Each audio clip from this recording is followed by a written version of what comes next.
우리 사이에 있는 사람들 이야기, 차를 마시고 밥을 먹듯이 예사로운 일상적인 일들을 얘기하고 듣는 공감간 시간, 우리 사이 다반사에 오신 여러분들을 환영합니다.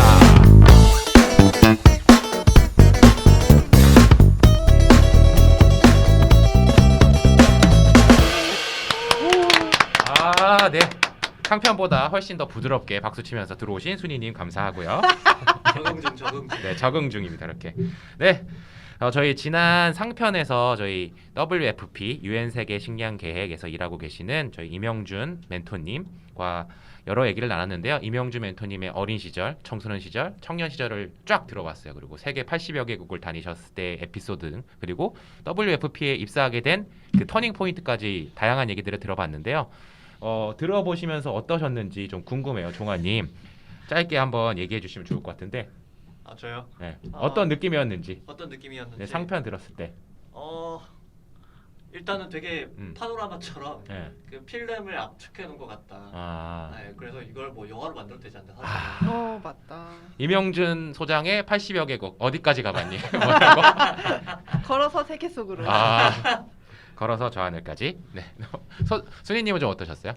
저는 진짜 뭔가 그 다양한 경험을 하셔가지고 그 안에서 얻은 인사이트들을 책으로 읽는 것 같은 그런 느낌? 그래서 진짜 멘토링 받는 느낌이어가지고 정말 인상 깊었습니다. 좋죠. 저도 되게 좋았어요. 특히 그 WFP에 들어가게 되셨던 그 과정이 되게 인상 깊었는데, 저희가 이제 하편에서는 이제 그 멘토님께서 WFP에 어떻게 들어가셨는지에 대한 얘기도 좀 들어보고, 그 WFP에 대한 얘기도 좀 들어보도록 하겠습니다.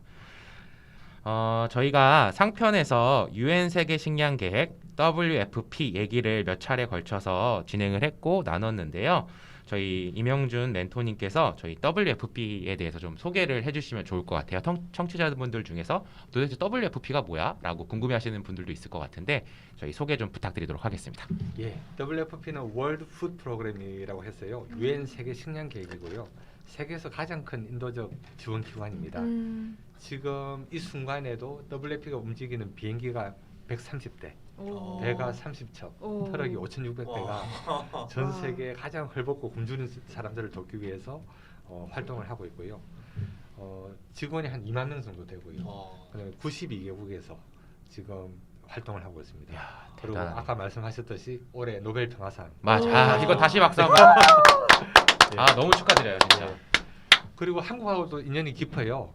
네. 63년도에 우리나라에 크게 홍수가 났거든요.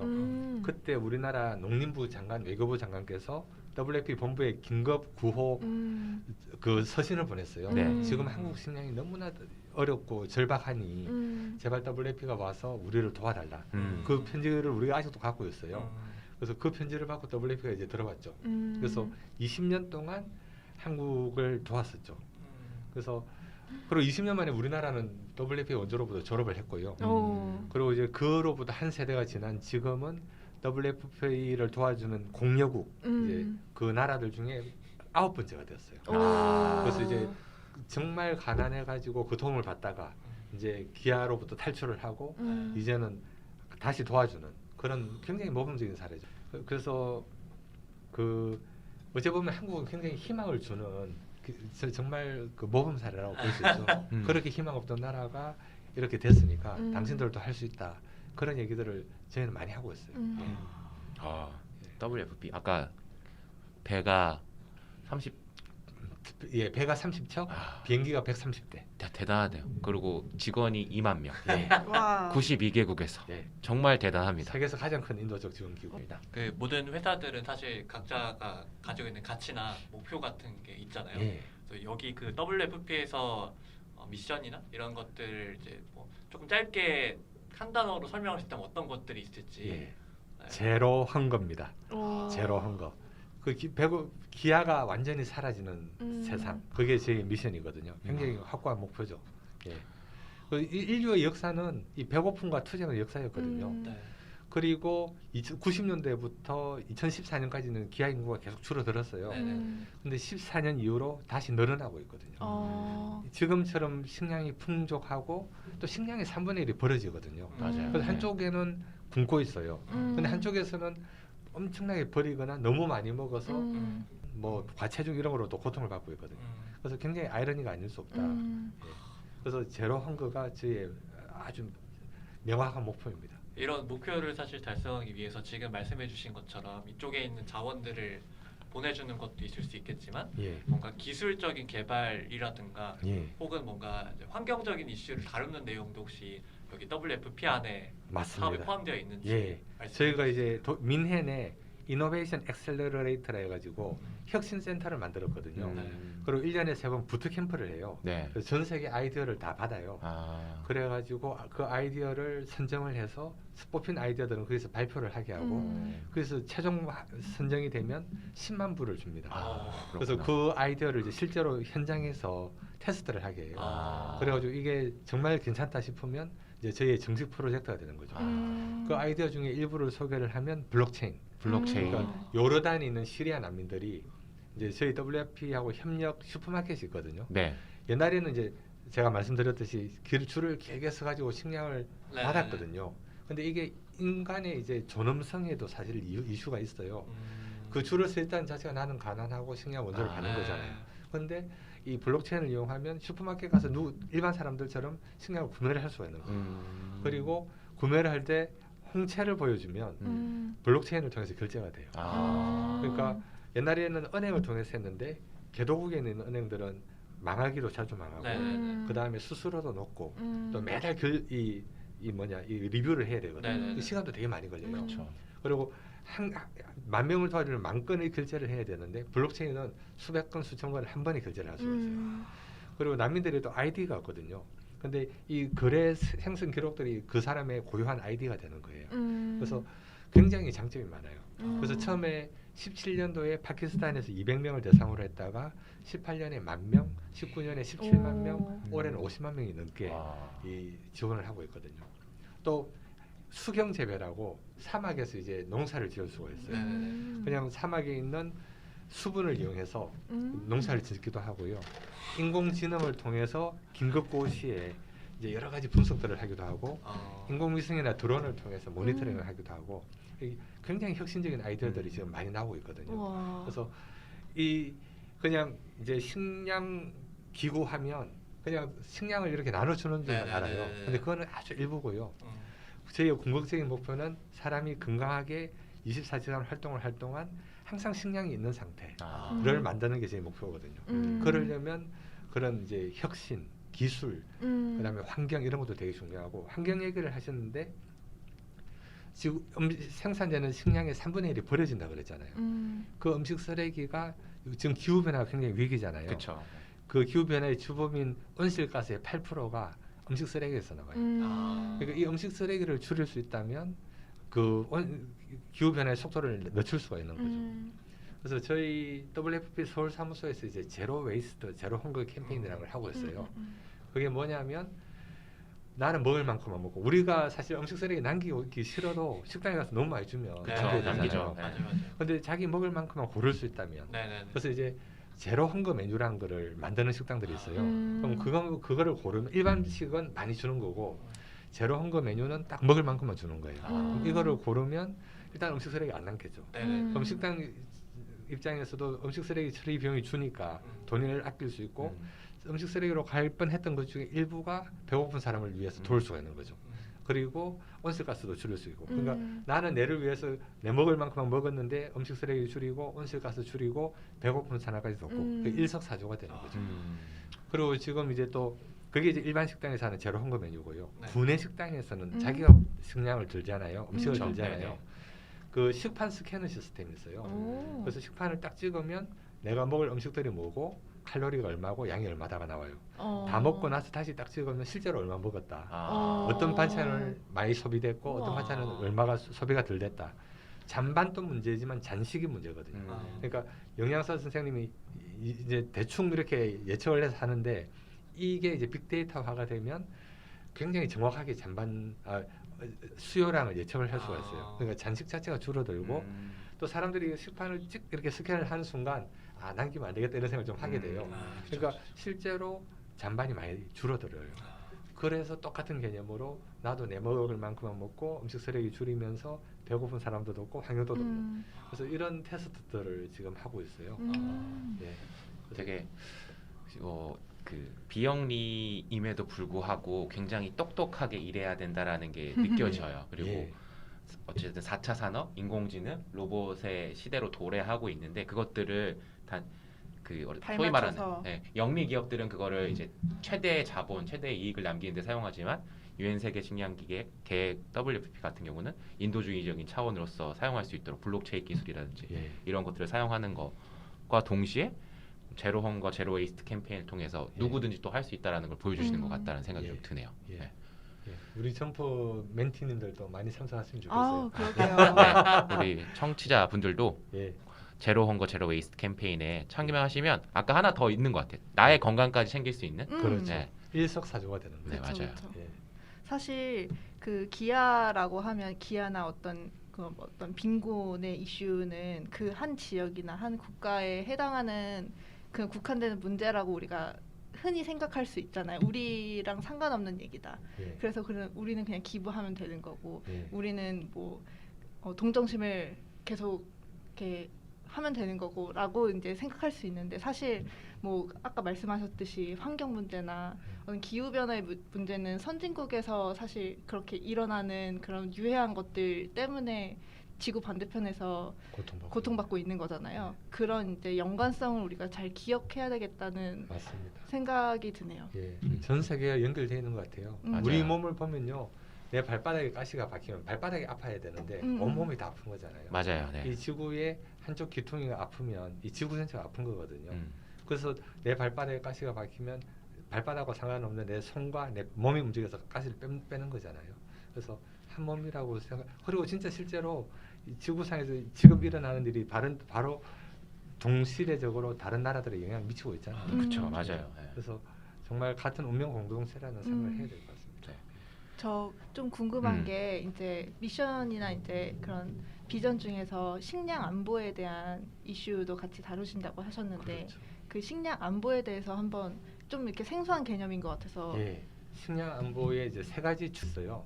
이제 availability, 식량이 있느냐 없느냐. 식량이 없는 데는 식량을 갖다 줘야 되겠죠. 그다음에 access, 접근성이거든요.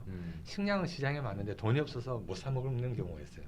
그럼 그 접근성을 채워줄 수 있는 매개가 필요하겠죠. 그게 이제 현금을 주거나 바우처를 주거나 이렇게 하는 거고요. 그 다음에 utilization, 먹기는 먹는데 영양 밸런스를 잘 맞춰서 먹느냐. 그러니까 옛날에 뭐 강냉이에다가 한 장만 매일 먹는다. 그럼 영양이 엉망진창이 되겠죠. 그러니까 충분하게 영양 섭취를 골고루 하는 이런 것도 되게 중요하거든요.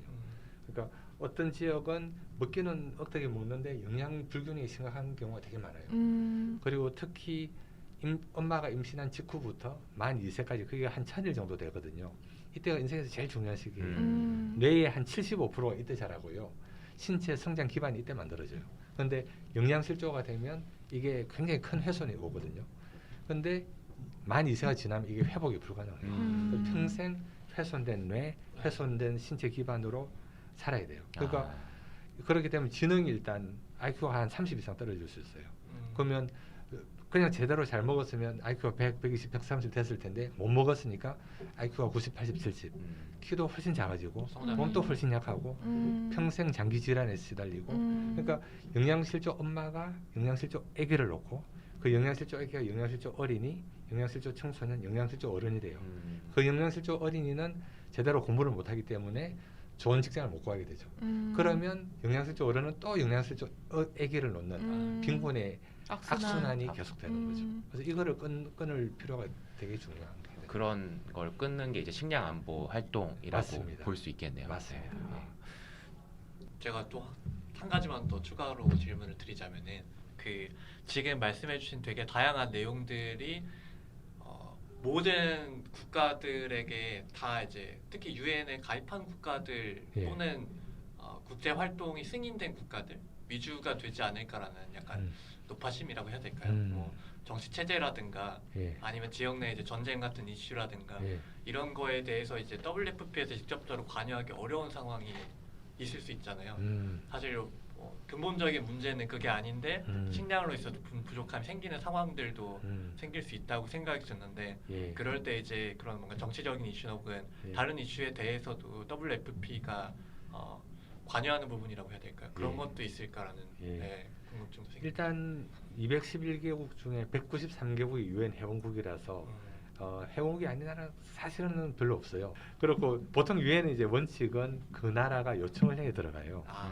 그런데 옛날에 소말리와 같이 정부가 없었던 네네네네. 경우는 우리가 이제 어떤 결의안을 통해서 들어갈 수도 있거든요.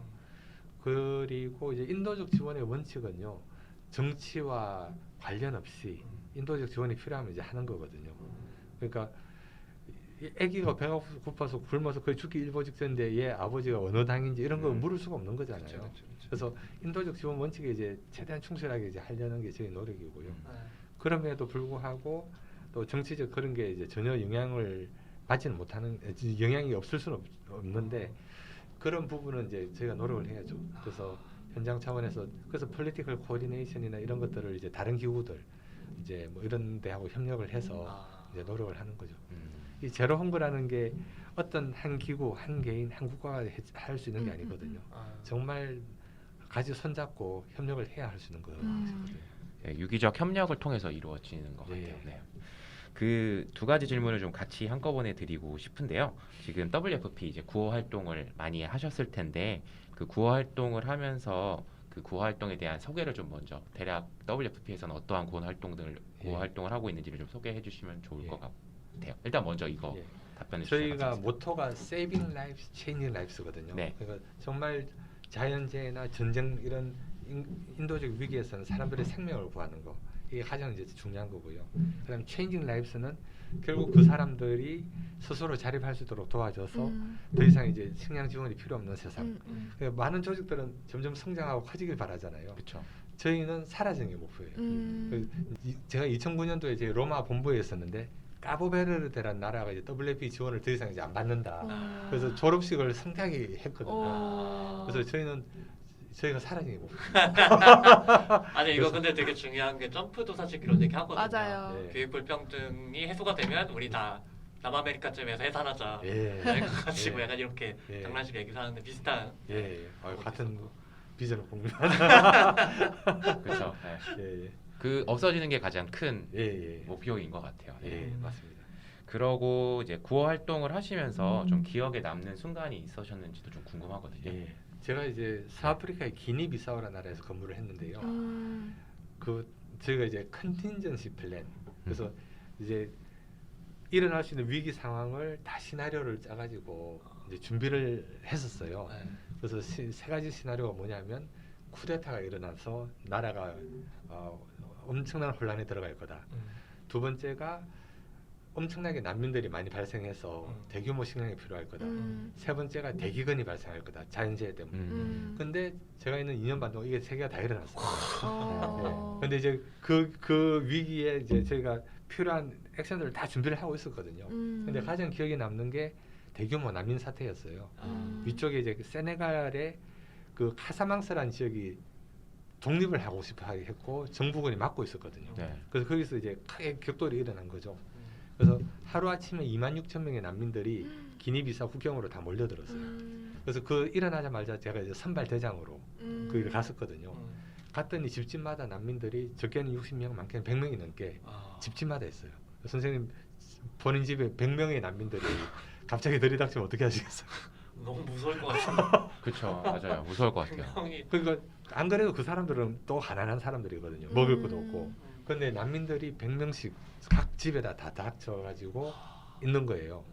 그래서 어떤 엄마는 애가 배고프다고 우는데 젖을 못 주고 막 이래가지고 하여튼 완전히 그런 상황이었어요. 그래서 이제 제가 거기 가자마자 식량을 줘야 될 것 같아요. 그리고 보통 우리가 72시간 내에 식량을 줘야 되거든요. 사람이 식량 없이 버틸 수 있는 시간이 길지가 않아요. 우리 창고에 식량이 없었어요. 정부의 비축민가 있었던 거죠. 그래서 제가 이제 그 정부 비축민을 담당하는 장관을 찾아가가지고 이제 계속 요청을 한 거죠. 근데 이분이 비축민이니까 못 준다. 왜 남의 나라 사람한테 우리가 비축민을 주느냐. 근데 이건 인도적 위기잖아요. 그래서 제가 그분을 계속 따라다니면서 해가지고 식량을 얻어냈어요 하루 만에. 아. 그래서 이제 그 식량을 보냈는데 그때 되게 가슴이 뿌듯하고 어쨌든 그 몇만 명을 지금 식량을 먹게 한 거잖아요. 그렇죠, 맞아요. 그리고 이제 그 애들이 그 식량을 먹으면서 너무 기뻐하는 모습을 볼 때 아. 저도 같이 기뻤던 거죠. 그럼 진짜 예. 감동. 네. 뿌듯하셨겠다. 예, 뿌듯했습니다. 맞아요. 네, 그 되게 어려웠을 텐데 그 과정을 설득하고 네. 계속해서 얻어낼 때까지 어쨌든 네. 다양한 방법을 통해서 시도를 하신 거잖아요. 장관님과 그렇죠. 얘기하시면서 예. 그런 부분들이 정말 대단하다라는 생각이 들고 거기까지가 사실 쉽지 않은 과정인데 또 비슷한 뭔가 다툼 같은 게 사실 있을 수밖에 없지 않을까라는 생각이 그렇죠. 들거든요. 어디를 먼저 지원하냐. 예. 혹은 아까 같은 상황에서 정부 쪽도 인원이 있을 수 있고 그렇죠. 시민 쪽도 인원이 있을 수 있는데 이런 갈등 등을 보통 이제 어떤 식으로 논의를 하시거나 해결을 하시려고 하시는지. 예, 그 입장을 잘 일단 이해를 하면서요. 그럼에도 불구하고 자기들이 가지고 있는 입장이 있지만 이게 왜 필요한지를 정당성을 잘 설명하는 수밖에 없는 것 같아요. 그래서 이제 여러 가지 자료도 얘기를 하고 네. 상황 설명도 하고 또 이렇게 해서 말이 안 되면 또 옆에 다른 그분들과 영향력 있는 분들 얘기를 하기도 하고 다양한 채널들을 이제 돌려야 되는 거죠. 예. 쉽지 않은 과정. 맞습니다. 그죠? 되게 다사다난하고 지지부진하는 과정이 있을 수 있을 예. 것 같은데 그거를 끈기 있게 하는 게 결국에 아까 상편에서 말씀해주신 태도의 문제이지 않을까. 예. 내가 얼마나 사명감을 갖고 이 일을 하는지. 예. 그러니까 이거를 버텨낼 수 있는 힘인 것 같아요. 예. 좀 다음으로 드리고 싶은 질문은 저희 코로나19와 관련된 질문인데 예. 지금 이제는 더 이상 포스트 코로나도 아니고 위드 코로나라고 예. 얘기를 많이 하고 있는데요. 이 코로나 시대에 정말 모든 세계가 어려움을 겪고 있는데 이로 인해서 식량 문제가 더 심각해졌는지 좀 아닌지 좀 궁금하기도 해요. 예. 좀 그거에 대해서 답변해 주시면 좋을 것 같아요. 맞습니다. 사실 2020년이 코로나 전에 네. 최악의 인도적 위기가 예견이 됐었거든요. 아. 기후 변화로 수많은 나라들이 자연재해로 고통을 받고 있었고, 그 다음에 예멘이나 시리아, 남수단, 소말리아 같이 그 분쟁으로 전쟁으로 엄청나게 고통을 받고 있었고, 또 사막 메뚜기들이 그 동아프리카하고 서아시아에 출현을 해가지고 이놈들이 나타나서 순식간에 3만 명, 4만 명 식량을 먹어치워 버려요. 그래서 여러 가지 위기들이 동시에 일어나고 있었거든요. 거기에 코로나까지 터진 거예요. 그래서 이제 완전히 락다운이 되니까 사람들이 일을 할 수가 없잖아요. 그러니까 가장 가난한 나라, 가장 가난한 사람들이 제일 타격을 많이 받았어요. 그렇죠. 네, 맞아요. 원유가 폭락, 그다음에 많은 개도국 사람들이 이제 해외 송금으로 했는데 그 송금이 네. 많이 줄어들었고요. 그래서 정말 이제 도시 인구들, 옛날에 우리가 도시 인구들은 별로 안 좋았거든요. 근데 도시 인구들 자체가 흔들리기 시작한 거죠. 그래서 어떻게 보면 그 누리엘 루비니 교수가 얘기했던 퍼펙트 스톰, 모든 위기들이 동시에 터지는 그런 상황이 이제 작금의 코로나 상황이고요. 네. 그래서 저희가 이제 그 최악의 인도적 위기가 예견됐는데 여기에 코로나까지 터져서 이제 본래 작년에 제가 1억 명을 도왔거든요. 근데 올해 1억 4천 명이에요. 그래서 지금 그리고 급성 기아 인구가 1억 3,500만이었어요 연초에. 근데 올해 거의 2배가 늘어나요. 2억 7천만. 그 생사 사경에 이 경계에 있는 사람들이 그렇게 많이 늘어났다는 거거든요. 그래서 지금 뭐 저희 현장에서 그리고 저희도 막 온갖 여러 가지 노력을 하고 있습니다. 그 사람들을 돕기 위한 그런 노력들을. 그러면 두 번째로 드리고 싶었던 질문은 이제 코로나19 상황 속에서 WFP가 어떠한 방향으로 나가시려고 하는지가 좀 궁금하던데요. 그거에 대해서 말씀해 주시면 감사하겠습니다. 예, 뭐 지금 이제 상황이 워낙 좀 악화가 돼가지고요.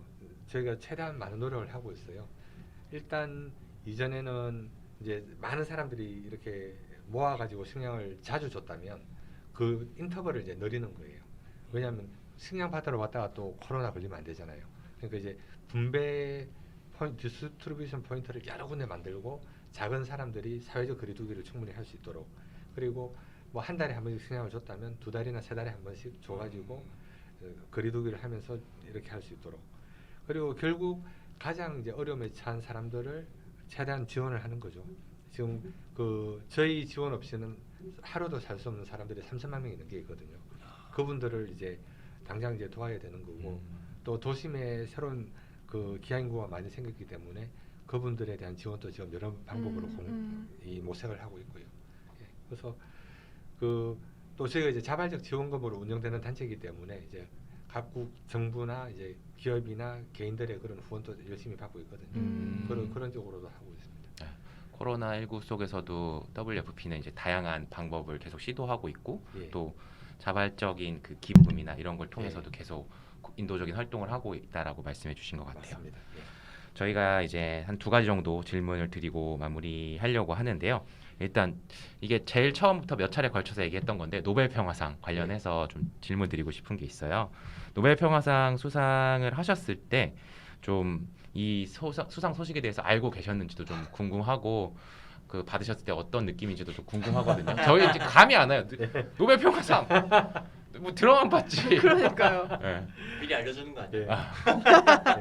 네. 2018년도에 사실 약간 네. 기대감이 있었어요. 그때요. 그 이제 여러 해외 언론들이 이제 WFP 노벨 평화상을 받을 가능성이 좀 높다는 전망이 있었었거든요. 제가 때마침 그때 로마에서 저희 사무총장님 비롯해서 이제 고위 간부들하고 회의를 하고 있었는데 딱 그 발표하는 시간이 되니까 사람들이 조용하게 핸드폰들을 열어보는 거예요.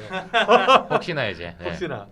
근데 이제 그때 안 됐었고 19년 또 안 됐었고 그래서 올해는 아무도 기대 안 했던 거예요. 네. 아무도 기대 안 했었고 저도 이제 그냥 그날 금요일이었잖아요. 그래서 운전하면서 이제 집으로 가고 있는데 옛날에 인턴을 했던 네. 지금 KBS 기자죠.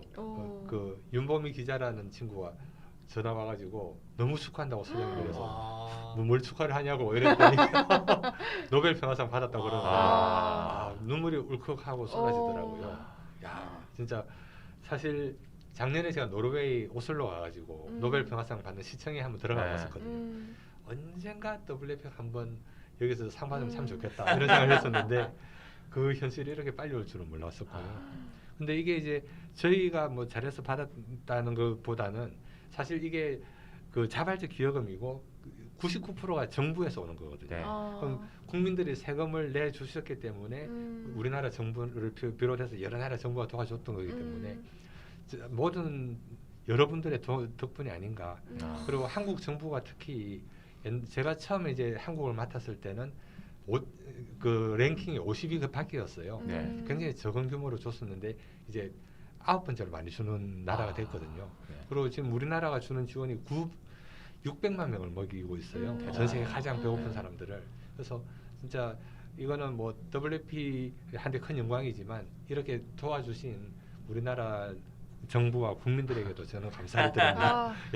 저희가 다 십시일반 힘을 모아서 지금 도움을 드리고 있다라고 하지만 그렇게 말씀해 주셨지만 9년 동안 지금 계속 이렇게 일하시면서 그만큼의 노력을 계속 하셨기 때문에 당연히 받으시는 게 너무 당연하다는 생각이 들어요. 그래서 이제 앞으로 좀 더 열심히 하라는 그런 채찍으로 알고 저희는 또 더욱더 열심히 하도록 하겠습니다. 네, 약간 구성원으로서 뭔가 그래도 뭐 회식이라든가 평화상 받았으니까 받았으니까 그런 거 없을까요? 일단 뭐 너무 모티베이션이 직원들이 돼 있는 것 같고요. 그다음에 이제 더 이제 몸조심을 하게 되는 것 같아요. 이제 뭐 주차할 때도 되게 조심해서 하고요. 그죠, 맞아요. 항상 이제 주변을 의식하고 돈을 보이기 위해서 조직에 누를 끼쳐서는 안 되잖아요. 평화상 받는 사람들이 이러면 안 되니까. 그렇네요, 맞아요. 그렇게 될 것 같아요. 아무튼 정말 그 축하드린다는 말씀을 다시 한번 드리고 감사합니다. 꼭 그 제로 헝거를 저희도 옆에서 응원하면서 달성할 수 있기를 바라도록 하겠습니다. 아유 감사합니다. 네. 저희 그러면 이제 마지막 질문인데요. 저희 이명준 멘토님에게 드리고 싶은 마지막 질문은 이명준 멘토님에게 식량이란 무엇일까요? 식량이란 많은 사람들에게는 행복의 근원이고요. 또 많은 사람들에게는 고통의 근원이에요. 그래서 식량이 있는 사람들에게는 가족들과 친구들과 식량을 맛있는 걸 먹을 때처럼 행복한 때가 없잖아요. 맛집에 가서. 그런데 당장 있어야 될 게 없을 때는 정말 고통스러운 거거든요. 그래서 이제 앞으로는 옛날에 50년대에 천년두 마마 그게 10억 명 정도 있었거든요. 그런데 이제 전 세계 결의를 백신이 생겼고 전 세계 결의해서 이걸 없애보자 해가지고 실제로 완전히 사라졌어요. 이제는 천년두 얘기하는 사람 아무도 없거든요. 과거의 것이 된 거잖아요. 그래서 앞으로 기아 문제도 이제 식량도 충분히 있고 그 다음에 식량을 움직일 인프라도 있고 과학기술도 다 있거든요. 그러니까 이제 끝낼 때가 온 거예요. 부족하다면 우리의 의지인 것 같고요. 네. 그래서 이제 기아도 한 20-30년 지났을 때는 기아라는 게 옛날에 있었다고 그러더라 하는 시대 그런 게 꼭 왔으면 좋겠고요. 인간이 살아가는데 가장 중요한 그런 요소인데 이거로 더 이상 고통받는 사람은 없었으면 좋겠어요. 네. 감사합니다. 그 멘토님에게 식량이란 행복의 근원이죠. 고통의 근원. 근데 행복의 근원으로서 많은 사람들에게 확장되기를 바란다라고 생각이 들고요. 진짜 저희 좀 긴 시간 동안 그 멘토님 이명준 멘토님의 개인적인 얘기서부터 WFP 얘기까지 다양한 얘기를 들어봤고 저희한테도 되게 큰 도움이 됐던 것 같아요. 맞아요. 그래서 이제 또 들으셨던 두 분 소감이 어떠신지 한번 들어보고 마지막으로 저희 멘토님 소감 듣고 저희 마무리를 해보도록 하겠습니다. 먼저 종환님 짧게 오늘 얘기를 들었는데 어떠셨는지. 멘토님의 뭔가 그 소명 의식이라고 해야 될까요? 네. 이제 그 WFP 들어가게 된 계기부터 시작했을 때 엄청 우리가 이제 설명할 수 없는 그런 네, 그런 동기나 그런 배경 같은 게 되게 큰 영향을 미쳤다고 생각이 들고 네. 그런 거를 나도 가지고 있었나라는 생각이 들면서 네, 제가 일하게 되는 이유에 대해서 다시 생각해 볼 수 있는 시간이 되지 않았었나. 네. 굉장히 좋네요.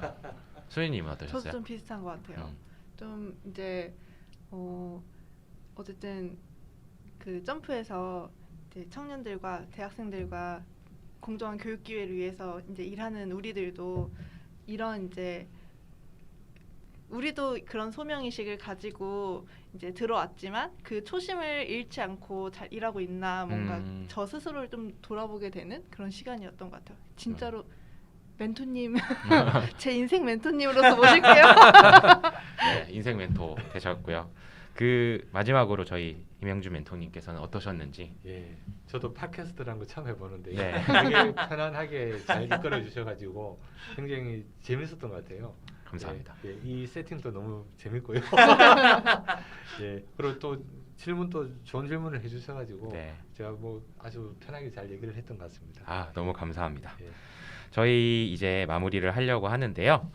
네, 지금까지 잘 들어주신 여러분께 너무 감사드리고요.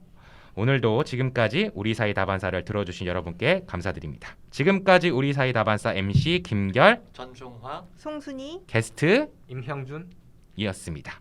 우리 함께 같이 먹고 마셔요. 감사합니다. 감사합니다.